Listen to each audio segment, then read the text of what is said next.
going on, Ospreys? Thanks for joining me for International Insider on Inside Swoop at 90. I'm Austin Maida, here to give you the inside scoop on Inside Swoop.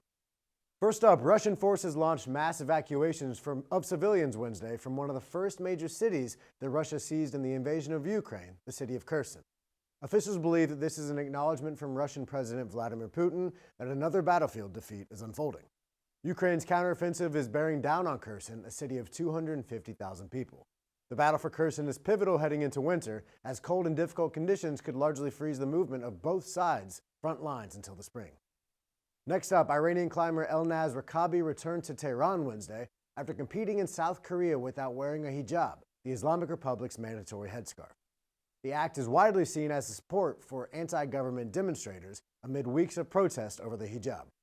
Rakabi gave an interview to Iran's hardline state television, saying that competing without a hijab had been a, quote, unintentional act on her part.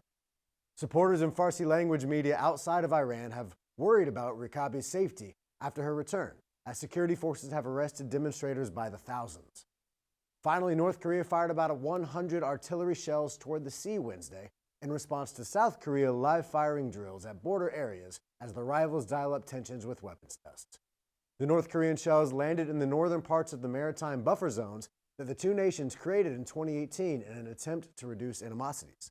North Korea's military said the launches were a warning against what it called provocative South Korean artillery firing drills along the border earlier this week.